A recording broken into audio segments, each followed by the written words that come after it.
విఘ్నేశ్వరాయ నమః. ఓం ఓం కాంతమ్మ ఓంకారి కాంతమ్మ. ఓం సాయి శ్రీ సాయి జయ జయ సాయి.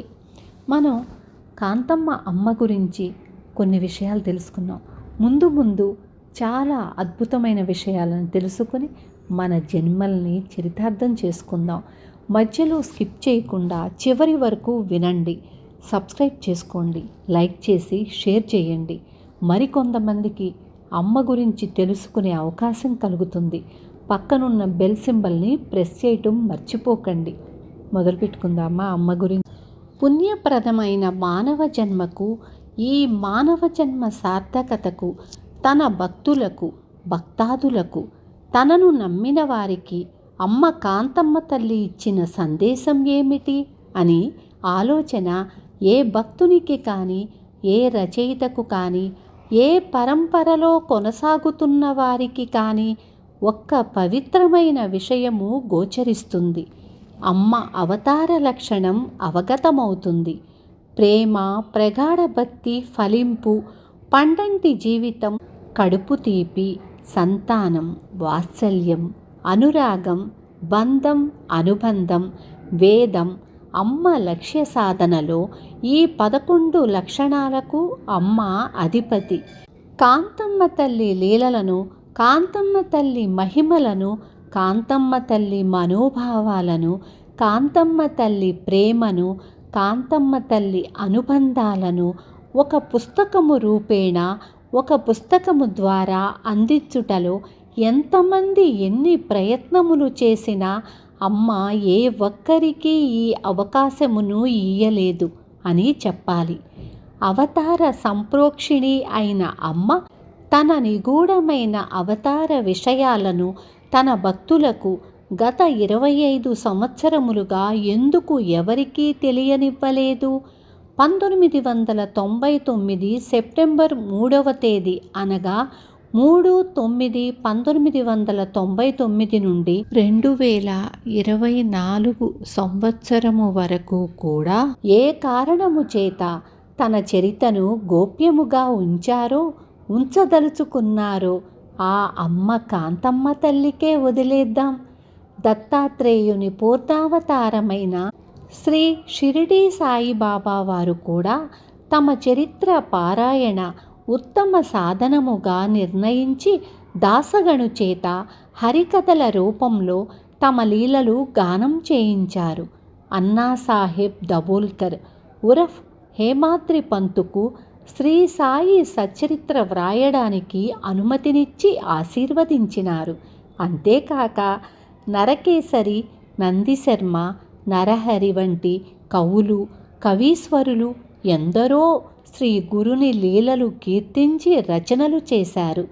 శ్రీ దత్తాత్రేయుని అంశగా జన్మించిన, అవధూతగా జన్మించిన కాంతాదేవికి షిరిడీ సాయిబాబాకు సన్నిహితమైన పోలికలు ఎన్నో ఉన్నాయి.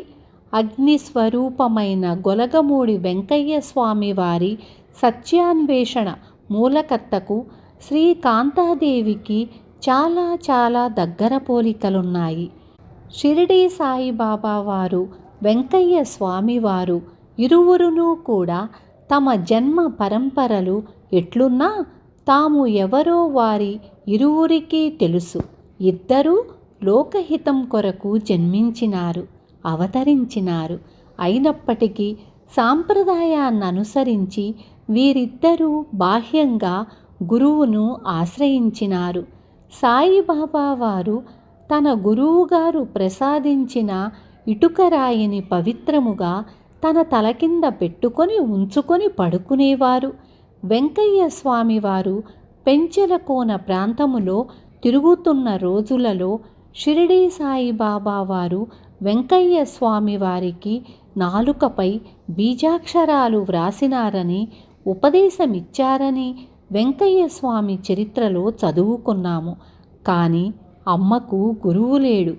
1964 సంవత్సరములో తను ఇంటి నుండి బయలుదేరు సమయములో మరణమే శరణ్యమనుకొని బయలుదేరిన ఆ తల్లి కాంతమ్మ శివకుమారిగానే మరణం లేని ఉన్నత స్థితిని పొందిన వారై కొండలు కోనలు గుట్టలు దాటి ఎన్నో అగచాట్లకు ఓర్చిన వారై అనంతకాల పరిధిలో ఈ సువిశాల భూభాగంలో నిగూఢ సంచారిణి వలె సంచరించిన వారై స్థిరత్వమును పొందిన వారై విజయవాడ కనకదుర్గ కనుసన్నలలో అవికృతము పొందిన వారై తనంత తానుగా అబలగా జన్మించిన ఆ తల్లి తన అవతార లక్షణములను ఆదిశక్తి స్వరూపముగా ఉన్నతోన్నత స్థితిని శక్తిని పొందిన వారై నిరంతరామముగా కొనసాగుతున్న అగ్నిగర్భుని నిలయమైన గొలగమూడిలో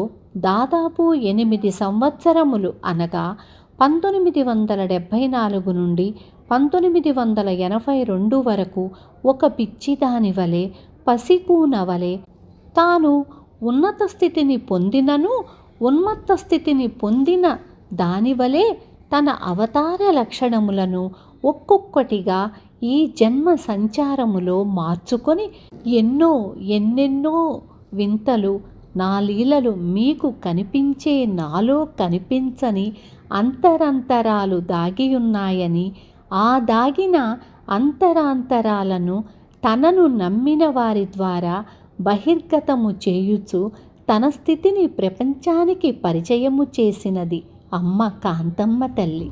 కాంతమ్మ తల్లి ఆవిర్భావం మామూలు సంఘటన కాదు. ఈ తల్లి గొలగమూడికి చేరిన 8 సంవత్సరములకు వెంకయ్య స్వామి చాటుకుపోయిన తరువాత 40 రోజుల ఆరాధనా మహోత్సవము నుండి తన అవతార లక్షణములను బయటపెట్టినారు. విన్నారు కదా అమ్మ అద్భుత లీలలు. అమ్మ గురించి విషయాలు మనకి తెలియనివి, తెలుసుకోవలసినవి ఇంకా ఎన్నో ఉన్నాయి. రేపు మళ్ళీ అమ్మ గురించి అద్భుతమైన విషయాలతో మీ ముందుకు వస్తాను.